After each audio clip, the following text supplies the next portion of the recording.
อ๋อค่ะเนาะย้อนมาน้ำพริกอ่องพี่น้องล่างเคอเนี่ยค่ะเมื่อนี้จะมาเห็นน้ำพริกอ่องกันนะคะเนาะซอยหมักเคอส้มผักมีตำหมักพริกเป็นเจ้าไหนนะคะจะเห็นน้ำพริกอ่องใส่เนื้อใส่ปลาเนี่ยค่ะเนาะ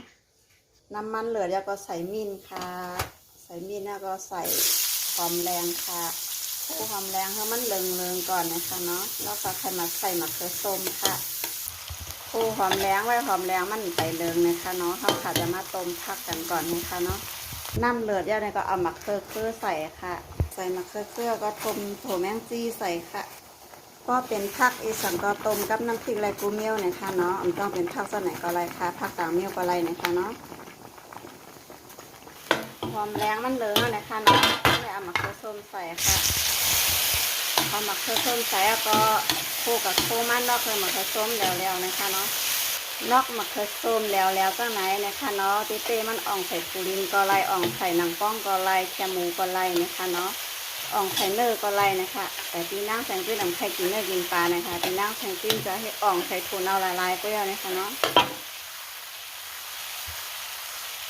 เคอส้มแล้วย่าก็ใส่หมักพริกที่ข้าวขาตำไว้นะคะย่าก็ใส่ถุนเน่านะคะเนาะใส่ทองหวานค่ะย่าก็ใส่เกลือนะคะเนาะใส่เจ้มดก็เกานะคะเนาะ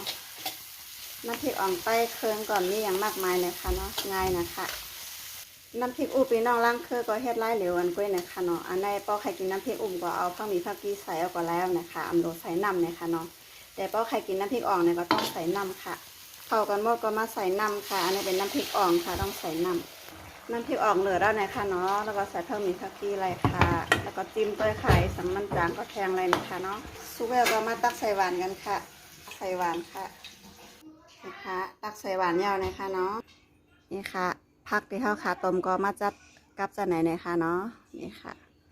เรียบร้อยแล้วค่ะน้ำพริกอ่องพี่น้องล้างเคอเนี่ยค่ะเนาะใส่หมูใส่ไก่ข้ามใส่ปลาอย่างสักอย่างเลยค่ะเนาะก้นกินเจก็เฮ็ดกินอะไรค่ะ